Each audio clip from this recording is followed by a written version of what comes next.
This week, a huge RPG was released to critical acclaim, rumors abound about a couple of new remakes that are under suspicion of attempting to make me hype irresponsibly, and even more indies are here to save you from the same old thing this week on today's JRPG Weekly Update.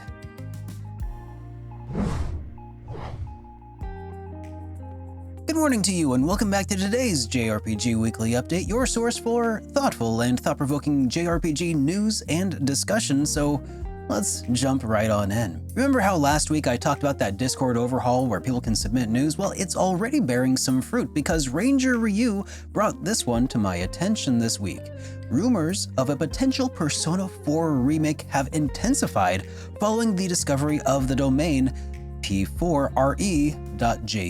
It's reminiscent of the P3Re.jp domain that preceded the announcement of Persona 3 Reload. This finding has sparked mixed reactions within the Atlus fan community. While many are excited about the possibility of a modernized version of the beloved JRPG, others point out that Persona 4 Golden is already accessible on contemporary platforms. Some fans have expressed preferences for news regarding Persona 6, or maybe remasters of the earlier Persona 1 and 2 titles. Please, Persona 2. As of right now, though, Atlus has not made any official announcements, so it's advisable to manage expectations and, of course, hype responsibly, guys.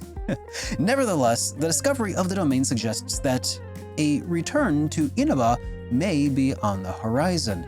So guys, what do you think? Should they make a Persona 4 next? Or would you rather they focus on something like a Persona 6? Or maybe Persona 2? Please be Persona 2. Getting some love. How hyped are you? Responsibly, I hope. And what improvements would a Persona 4 remake need to truly win you over? Remember, it's just a rumor for now, so need I say it again? The community is also abuzz with speculation following recent reports suggesting that the Elder Scrolls IV Oblivion may receive a full remake. Insider sources have indicated that Bethesda is poised to announce the remake in the coming weeks with a potential release as early as April of this year. Rumblings about an Oblivion remake began circulating back in 2023 when a former Virtuos employee hinted at an unannounced project utilizing Unreal Engine 5, speculated to be potentially Oblivion. These rumors gained some traction when court documentation related to Microsoft's acquisition of Activision Blizzard mentioned a new version of Oblivion as a future Bethesda project. Reports suggest that the remake is being developed using Unreal Engine 5 with Virtuos, a studio known for its work in high-profile remakes. This remake is expected to feature significant overhauls to the gameplay systems, including stamina, sneaking and blocking and archery, and the user interface. But what we all really want to know is if they're going to maintain the oft-memed interactions between NPCs and the faces that will haunt my dreams for ages yet to come. If not, rest assured that the community mods will save the day again. The Elder Scrolls community has responded with a mix of excitement and apprehension. Many fans are eager to revisit the world of Cyrodiil and modern graphics and updated mechanics. Oh my god, could you imagine? It would be so incredible. However, some have expressed concerns that the remake could alter the game's original unique charm. Discussions on platforms like Steam highlight these mixed sentiments, with debates about the potential impact on fan-led projects like Skyblivion, a very robust mod project that is aiming to recreate Oblivion within the Skyrim engine. As of right now, though, Bethesda has not confirmed these rumors. The company recently marked the 19th anniversary of Oblivion, God we are all old, without mentioning a remake, leaving fans to speculate about the validity of these reports. So again, it's all still rumor mill news, so just keep your expectations in check and, of course, hype responsibly. I'm sensing a theme here, especially when it comes to this sort of rumor mill news, guys. Let's talk about Xenoblade Chronicles X, because after years of anticipation, Xenoblade Chronicles X Definitive Edition launched on March 20th for the Nintendo Switch, bringing the expansive sci-fi RPG from the Wii U to a broader audience. And now I think most of us, I'm pretty sure at this point most of us JRPG fans can let go of our Wii U. we could set her down like Old Yeller, and you know, I don't want to spoil the ending of Old Yeller. So it's only been out for about a day so far, but it's already begun making waves as one of this year's top reviewed RPGs. Critics are lavishing praises on Monolith Soft's remaster, which takes the ambitious 2015 open world title and brings it to modern standards and then some. The visual enhancements and performance are repeatedly solid across the board, surprisingly somehow. God, I can't wait to see this on the Switch too. And the new story content, which we won't really go into, has hardcore Xeno fans excited to uncover some fresh revelations. Reviewers do note that the game's formerly clunky aspects have been streamlined. Navigating and questing are smoother, and progression has been rebalanced within this definitive edition. Many outlets have issued top-tier scores, multiple 9s and 10s, and in fact, Nintendo Life also has boldly stated that Xenoblade Definitive Edition stands up here with the all-time great sci-fi RPGs. Early player feedback echoes a lot of these sentiments. Longtime fans are thrilled to see Mira's massive world finally on Switch, and newcomers are diving in for the first time because nobody had a Wii U back in the day, and are loving the sheer scope and deep combat of the game. So if you've been on the fence, the clear consensus is that Xenoblade Chronicles X has been brilliantly restructured, and it might just be the definitive way to experience this underrated gem. So if you're a Xenoblade fan, have you played Xenoblade Chronicles X Definitive Edition yet? And what do you think? Is this representative of your experience, or do you hate it? Tell me down in the comments down below.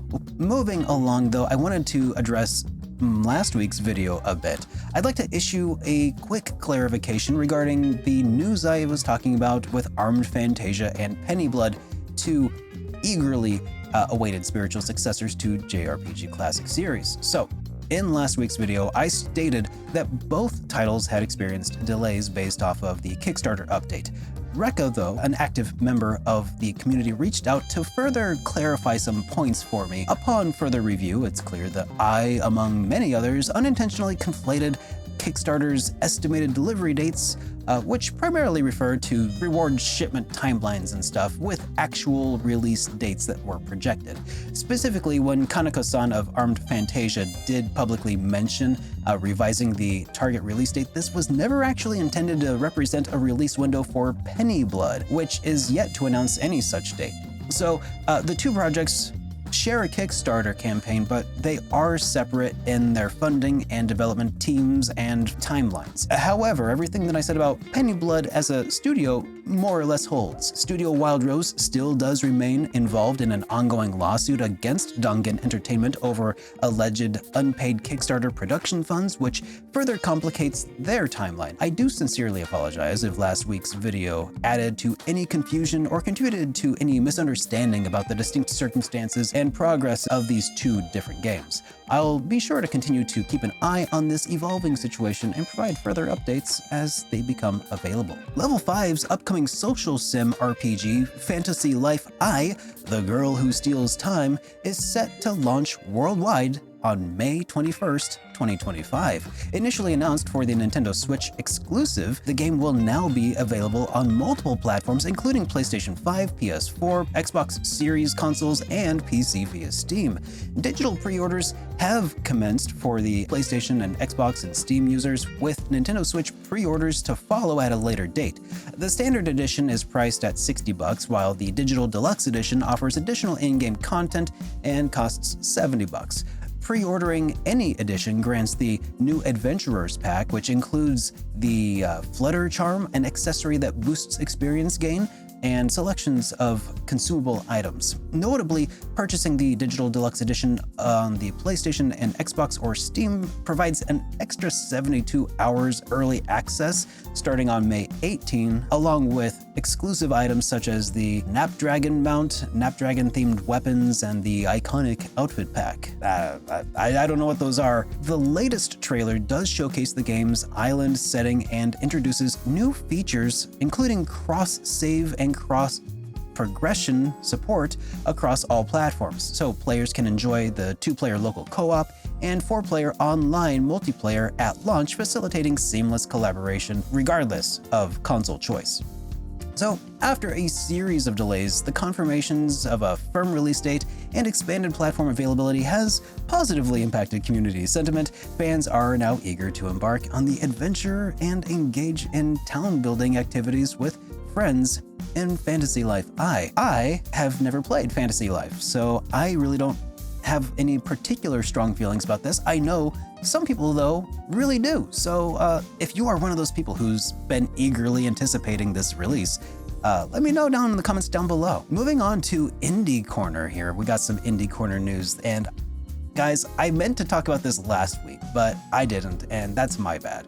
During last week's Humble Games Showcase, publisher Humble Games and developer Studio Pixano revealed Town of Zoz, a narrative-driven cooking action RPG set to release on the Nintendo Switch, PlayStation 5, the Xbox Series, and PC via Steam. Players will step into the role of Ito, a young shaman chef who returns to his hometown to assist with the family farm and restaurant, and upon arrival, Ito discovers that the once peaceful village is now affected by an ancient curse. By day, players explore the surrounding area, battle creatures, and gather magical ingredients, but by night they prepare meals to aid the townsfolk and fend off kitchen invaders. The announcement trailer showcases vibrant stop-motion style art and introduces a cooking system reminiscent of The Legend of Zelda Breath of the Wild.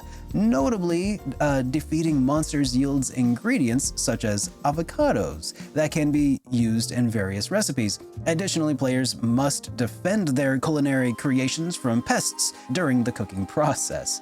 Town of Zoz is the debut project from Studio Pixano. While a specific release date has yet to be announced, the game is available to wishlist over on Steam, and the unique blend of action, combat, farming, and cooking mechanics has garnered positive attention, including from myself as well as fans who appreciate culinary elements of RPGs. Community discussions have drawn comparisons to titles like Recipes for Disaster plus Secret of Mana due to its town building and action components. So for those of you who are intrigued by the concept of saving a village using both sword and skillet, the Town of Zoz might be a title to keep your eyes peeled for. Moving along to some community news, Xenosaga Pied Piper has been rescued by fans.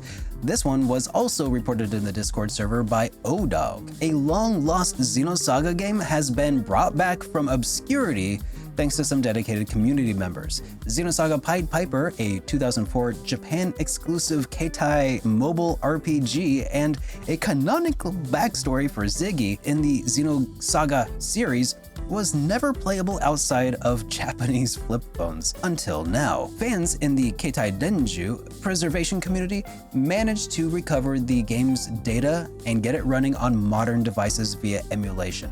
Even better, veteran Xeno fan translator Valak Turtle has begun working on a full English fan translation patch aimed at having it ready in maybe just a few months. This means that Western Xeno devotees will finally be able to play this piece of a series lore, as opposed to just reading summaries, for the first time ever.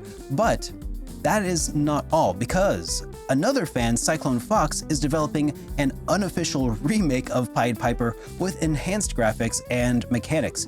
A free demo of the remake is already available on itch.io for those curious to see Pied Piper reimagined. It's a double victory for game preservation and JRPG history. No longer will Pied Piper be a mere legend on forums.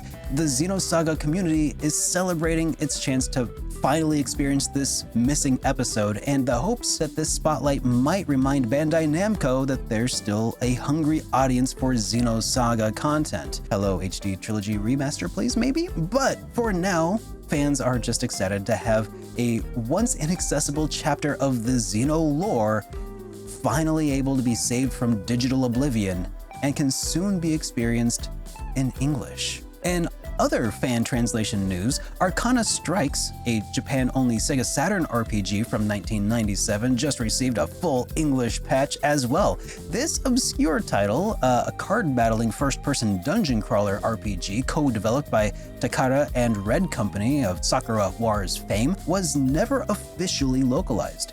After months of work, fan group Team Medusa released a Western patch on March 14, opening the game up to a wider world. The patch not only translates all the text, but also implements some clever hacks. For instance, the team added custom English subtitles to Arcana Strikes FMV cutscenes, which originally had been baked in Japanese text. Saturn enthusiasts are absolutely thrilled, as Arcana Strike was one of those quirky late 90s JRPGs that had remained locked away in its native language. The translation efforts were extensive. Even the game's manual is being translated, truly going the extra mile. You can now download a patch right now in PPF format and apply it to a Sega Saturn ROM or disc image. With this release, yet another lost RPG has been restored for current audiences. The community's response for this has been glowing, honestly, with so many expressing gratitude to the translators, keeping the Saturn's RPG legacy alive. So if you are a retro RPG fan looking for something new, yet also maybe a little old, Arcana Strikes might just be worth a draw from the deck. Not a whole lot to report this week. My dog Turbo is still slowly recovering, but one small update though is that he appears to be slowly regaining some of his motor functions in his hind area. He can now kind of control his hips and he can move his legs a little tiny bit. And the other day, he gave us a little tail wag. So things feel like they are really looking up for him after these last few weeks. My gosh. Also, I wanted to clarify another point here. The Hitpoint JRPG podcast timeline, I thought that we'd be interviewing developer of My Familiar this weekend, but it turns out that's next weekend. Instead, this weekend, we'll be playing a brand new demo in a special sponsored live stream. So I'll be playing it here and on the Hitpoint channel, interacting with chat, while Baku will be our designated backseat driver and help field some questions from chat and things of that nature. So I think it's going to be a lot of fun, and it'll be here. And then next Sunday, we'll get to talk to Chintzy, the developer, the guy from My Familiar. So we'll see you there then instead. And also tomorrow night too. And now it's time for your JRPG Weekly 10-day forecast, starting with Dark Deity 2 for PC. This is a sequel to the indie strategy RPG Dark Deity. Expect more technical grid-based battles and party bonding in this love letter to Fire Emblem. The first game garnered a cult following despite some rough edges, and we'll see if the follow-up refines in this formula when it hits Steam Early Access. Moving on to March 27, the first Berserker Kazan is coming to PS5, the Xbox Series, and PC. It's an action RPG that drops you into a savage fantasy world inspired by nomadic cultures. Play as Kazan, a young warrior on a quest for vengeance armed with transforming weapons. Hack and slash combat and an open wilderness to explore. This one hasn't gotten a whole lot of press. I've talked about it a time or two here, but action RPG fans should probably keep an eye peeled for this one. And then on March 27, we have AI Limit coming to PS5 and PC. This is a stylish cyberpunk action RPG from China that often is compared to Nier Automata and Souls-like titles. You control Arissa, a cyborg warrior fighting rogue AI in a neon-drenched city. So expect fast-paced melee combat with dodge and deflect mechanics and tough boss fights. No Xbox or Switch release on this one, so PC and PlayStation only for now. And now we're gonna go ahead and bring it on home for the week, highlighting some of your comments from last week. Starting with Anthony Nelson, who says, "Love my coffee," and some great RPG news. Thank you, good sir. And well, thank you, good sir, for enjoying your coffee with me. This is one of the highlights of my week too. This next one comes from Andy Reichter. They say, "I might be in the minority, but I don't want a Chrono Trigger remake or sequel. I love the game. Everything blends and works so well. I never felt like I want more when I play it, and that's a balance I don't see how a remake could maintain. I have my fingers crossed for more Suikoden. There's so much more story in that world. I don't need AAA games, but I hope that they keep the spirit." And that is absolutely a great point. It's so easy to get excited about remakes and sequels and stuff, but at a certain point, are you just are you gilding the lily, right? That's the real question. Is like, when do you need to go back versus when do you just leave it for the fans to continue on? Shigesato Itoi with Mother, he didn't necessarily want to make a whole bunch of different remakes, but when they brought him back for Mother 3, he's like, I'm gonna do this my own way. I hope you're cool with that. And he just gave us something completely different. Similar, but different. What could Square Enix do with Chrono Trigger news? I don't know. I wouldn't mind more Chrono Cross, to be totally honest. I liked the original. Speaking of Chrono Trigger and Suikoden, Chrono Cross was pretty fun. It is a sum that is lesser than its two halves, if I may say so. I still love it for what it is, but man, I would really like to see that. Good God, could you imagine a remake of Chrono Cross? Oh, man. That would lend itself so well. I would like to play more of that, but how about just something off the wall? Something nobody asked for. Maybe not. I'm likely to get shot if I keep talking. So let's close it out with this one from Sparrowhawk, who says, in quotes, "Can we please get an HD 2D Chrono Trigger remake?" 5 minutes later, Threads of Time looks like an HD 2D Chrono Trigger. Ah, yes, I'm hyping my ass off. You had 30 years to rip off Chrono Trigger left, right, and center. You're damn right, I am hyping.